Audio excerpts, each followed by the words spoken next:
Welcome back to the channel, where we dive into the stories behind the game, the tactics, the triumphs, and the turning points that shape football history.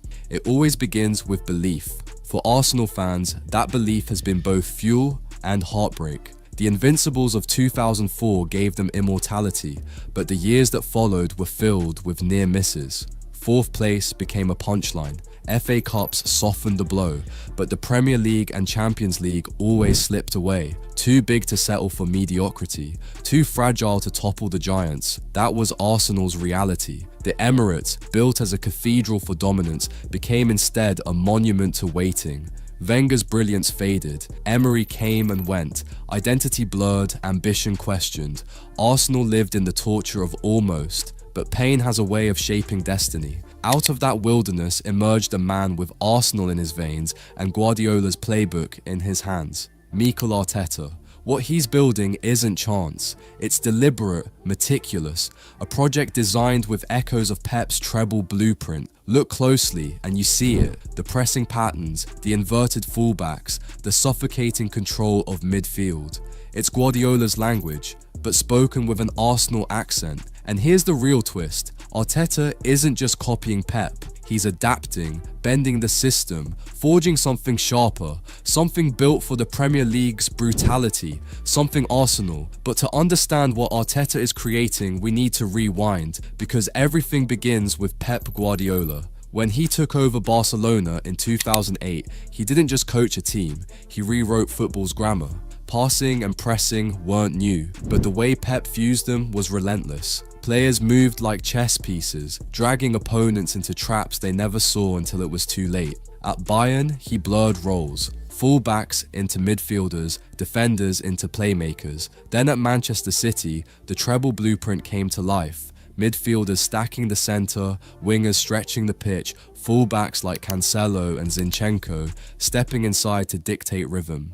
This is the foundation Arteta is reshaping, transforming Guardiola's treble design into Arsenal's revolution. The 2022-23 treble wasn't just about stars, it was about a machine, a system where every pass had purpose, every press was a trigger, and every run drained opponents of life. And right there, in the heart of it, stood Mikel Arteta. Not as a fan, not as a distant observer, but as Pep Guardiola's assistant, absorbing every detail, every drill, every ounce of football science that built history. So when Arteta returned to Arsenal in 2019, he wasn't starting empty-handed. He carried the DNA of Guardiola's revolution, but DNA alone doesn't win. To survive, it has to evolve, and that's where the Arsenal story begins. For most fans, Arteta's tale as a coach begins the day he walked into the Emirates, but the truth goes back further, to the Manchester City training ground in 2016. Pep, a football revolutionary, a squad stacked with stars, and next to him, a rookie coach who had only just retired, Mikel Arteta. No managerial experience, no great fame beyond England, just obsession. Pep orchestrated, Arteta translated. When Guardiola's concepts felt too abstract, it was Arteta who made them real. He explained, he demonstrated, he convinced, players noticed. Raheem Sterling credited him for sharpening his finishing. Leroy Sané praised his tactical clarity. Even defenders leaned on him for positioning cues. He wasn't just Pep's assistant, he was the teacher in the classroom, and in those years, he saw it all. The brutal demands, the tactical rewiring, the emotional toll of chasing perfection. But here's the twist, Arteta wasn't copying blindly. He was storing notes. He saw where Pep's ideals clashed with England's realities, and quietly he thought, if I get the chance, I'll do it differently. That chance came in December 2019, but Arsenal wasn't a dream job. It was a crisis. Emery gone, the club fractured, a fan base split, performances lifeless. Arsenal weren't feared anymore, they were pitied. The numbers told the story, mid-table, closer to the bottom half than the top four. Ozil frozen out, Mustafi and Xhaka clashing with fans.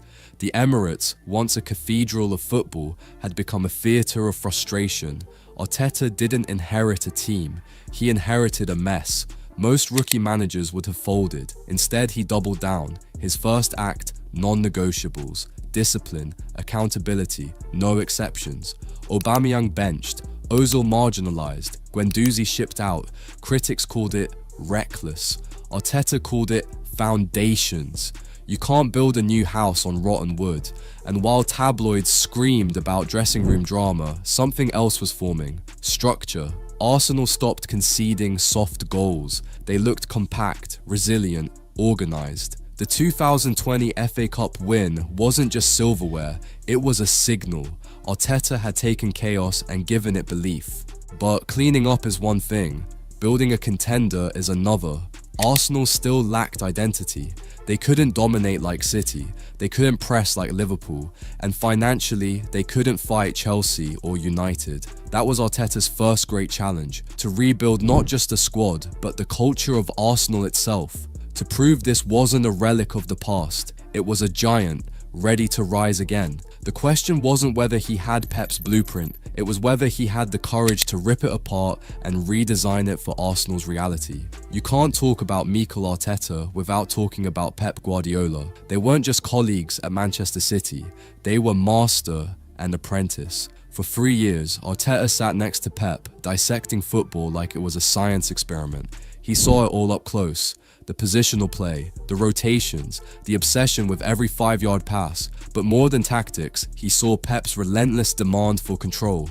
Control of the ball, control of the space, control of the opponent's mind. So when Arteta took charge of Arsenal, people expected a carbon copy, another City clone. But that's not what happened. Instead, Arteta borrowed the skeleton of Pep's treble-winning system, but he gave it Arsenal's skin, Arsenal's blood. Think about the build-up.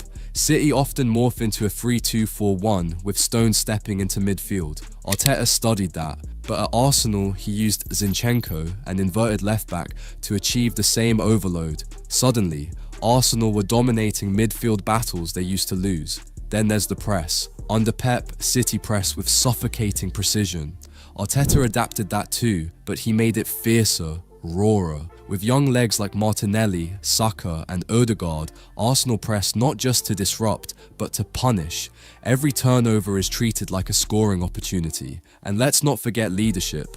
Pep had serial winners. De Bruyne, Silva, Mahrez. Arteta didn't, so he manufactured leaders. He gave Odegaard the armband at 23. He turned Xhaka from an outcast into a warrior. He trusted youngsters with responsibility that most managers would fear. The blueprint was there, yes, but Arteta's twist was making it Arsenal's.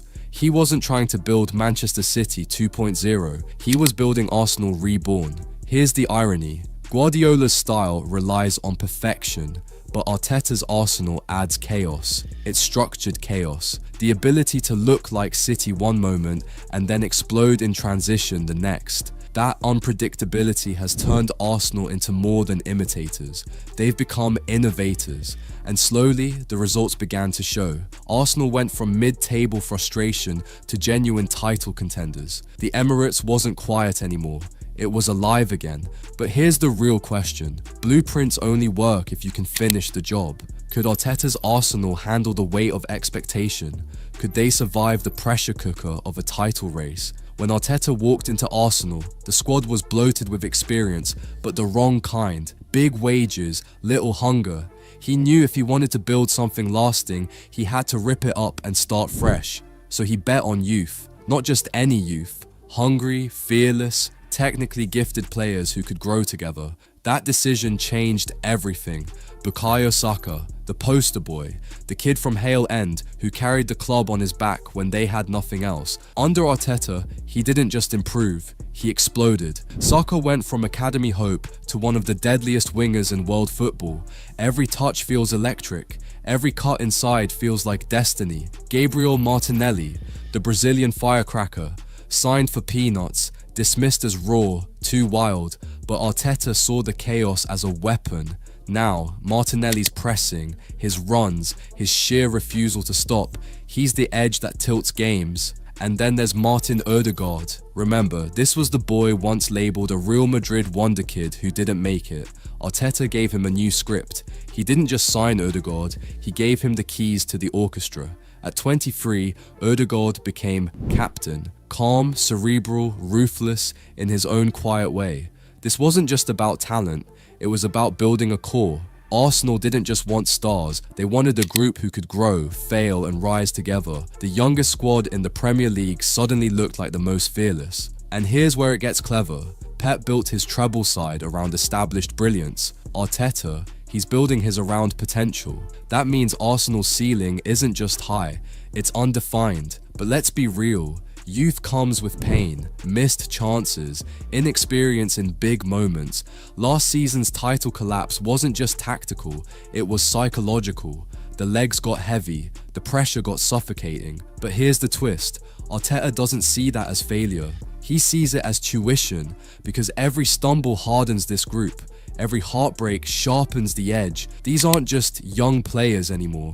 They're a band of brothers growing into killers. And when you think about Arsenal's future, Saka, Martinelli, Odegaard, Saliba, Gabriel Jesus, Rice, it's not just about competing with City today. It's about setting up a dynasty that could dominate tomorrow. So yes, Pep gave Arteta the blueprint, but Arsenal's young guns, they're the ink rewriting football's next chapter. Here's the thing, you can't play Pep ball with players who don't fit the script. Arteta learned that quickly. He inherited a squad full of talent, sure, but it was talent that didn't match his vision. Mesut Ozil, Aubameyang, Mustafi, big names, but not his type. And this is where his ruthlessness shocked people. He cut them loose. No hesitation, no sentiment, because Arteta's Arsenal wasn't going to be about compromise. It was going to be about clarity. If you couldn't run, press, and sacrifice for the system, you were out. Simple. And then came the recruits. Every window wasn't just buying players, it was adding chess pieces. Think about it. Thomas Partey, power, control, experience from Atletico's war machine. Gabriel Magalhaes, physical, aggressive, a wall in duels. Aaron Ramsdale, mocked when he signed, but Arteta wanted a goalkeeper who could play with fire at his feet. Then came the masterstroke, signing Martin Odegaard permanently. Real Madrid gave up, Arteta doubled down, and that bet turned into Arsenal's conductor. But the recruitment didn't stop there. In 2022, Arsenal took another leap, signing Gabriel Jesus and Alexander Zinchenko directly from Manchester City. People said it was risky. Were they rejects? Or were they Trojan horses carrying Pep's DNA straight into London Colney? Turns out they were both. Jesus brought intensity in pressing, versatility across the front line, and that priceless trait, he makes others better. Zinchenko, he became Arteta's tactical Swiss army knife, a left back who plays as a midfielder, who shifts spaces, who unlocks structure. That's not a transfer, that's a system upgrade. And then came Declan Rice, the blockbuster, the signing that screamed, Arsenal don't just want to compete, they want to dominate. £105 million wasn't just about buying a midfielder, it was about planting a flag. Rice gave Arsenal what City had in Rodri: security, calm, and power in the storm. Look closer and you'll see the pattern. Every signing Arteta makes is dual purpose. They fit the present, but they're also building the future. No short-term mercenaries, no fading stars. Every player is either entering their prime or about to. That's the blueprint. City used Abu Dhabi money to build depth like no other. Arsenal don't have that luxury, so Arteta builds smarter. He doesn't just buy good players, he buys puzzle pieces that complete the picture. And here's the ruthless part. If you don't fit anymore, you're gone. It doesn't matter if you're a fan favorite. It doesn't matter if you were once the guy. Arteta's Arsenal isn't about individuals, it's about the system. That kind of clarity, that's how giants are built. Here's what people often miss about Arteta. Yes, he's tactical. Yes, he's a Guardiola disciple. But what's truly transformed Arsenal isn't just pressing triggers or inverted fullbacks, it's culture. When Arteta took over, Arsenal weren't just weak tactically, they were fragile emotionally. The Emirates was quiet, the dressing room was fractured, fans felt disconnected. That sense of pride, of belonging, had eroded. Arteta knew you can't build a treble-winning machine without heart. So before he rebuilt the football, he rebuilt the soul. Remember those early stories? Players walking past pictures of club legends in the training ground, quotes on the walls, little reminders everywhere of what Arsenal meant. It wasn't decoration, it was indoctrination.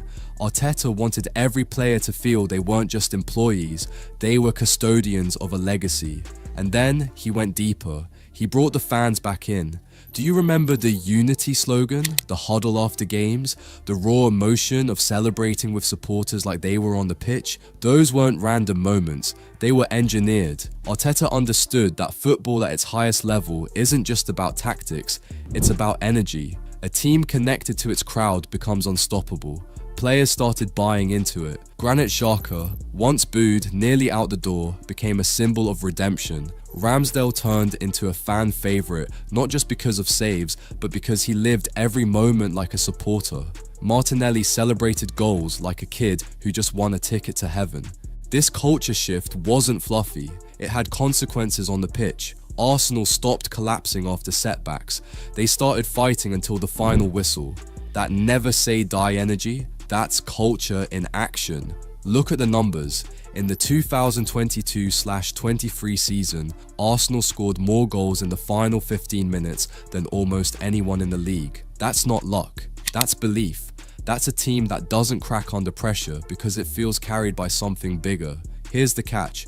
Culture isn't built overnight, it's fragile. It takes discipline to maintain, and that's where Arteta's intensity comes in. Some players find it exhausting because he demands everything. Every detail, every moment has to match the vision. But that's also why the system works. You can't have half belief. You're either all in or you're out. And this is where the Pep parallel comes full circle. Guardiola built City not just with tactics, but with relentless culture. Every player knows the standard, every player knows the mission. Arteta has copied that, but with his own Arsenal twist, family, togetherness. That sense that when they walk out of the tunnel, it's 11 plus 60,000. That's the emotional blueprint. And here's the scary part. Once culture and tactics align, you don't just have a team, you have a movement. Here's the real question. It's one thing to build a system, it's another thing entirely to keep it alive when the weight of expectation starts crushing down. Arsenal aren't sneaking up on anyone anymore. They're not the plucky underdog chasing fourth place. They're the hunted now. Every opponent knows that if you can dent Arsenal, you shake the whole title race. That changes the psychology. Suddenly, every mistake feels heavier. Every dropped point echoes louder. We saw glimpses of this last season. Arsenal led the league for 248 days, more than any team in Premier League history without winning it. They played beautiful football, they fought like a family, and yet, when April arrived, the pressure suffocated them. Draws against West Ham and Southampton, the collapse at the Etihad, suddenly the dream slipped. This is what separates good teams from dynasties. Manchester City don't just win, they repeat. Year after year, they find a way to carry the burden.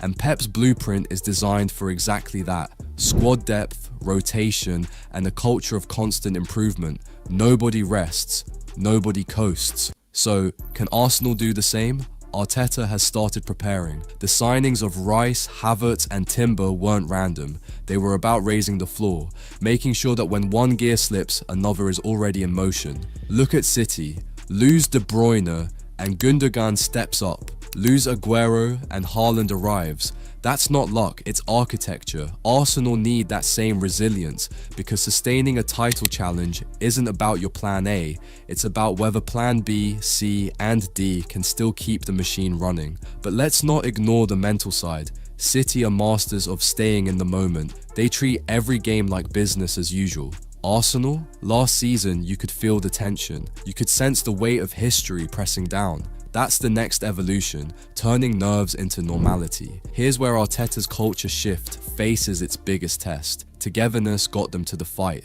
but composure will decide if they can win it. And that's the hardest skill to teach. It doesn't come from training drills, it comes from scars, from losing, from failing, and from choosing to stand back up. The 2023/24 season and beyond will show if Arsenal are ready to carry that load. Because the truth is brutal. Football doesn't care if you play beautifully. It only remembers if you finish the job. And that's the challenge staring Arteta in the face. Can he take Pep's treble blueprint and not just copy it, but sustain it? Because history isn't made by single seasons. It's made by eras. Watching 11 players chase a ball.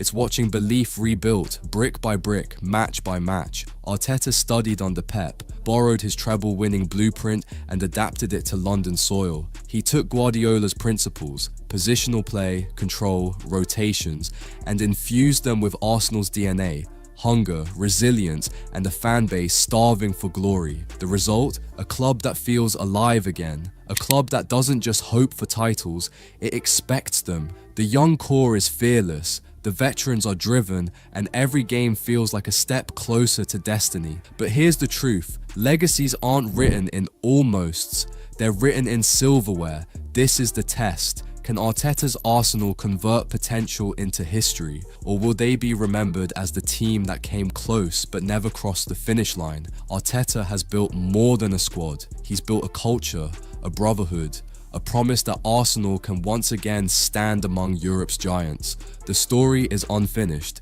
but the direction is undeniable. So I'll leave you with this. Is Arteta building the next Manchester City, or something even greater, something uniquely Arsenal?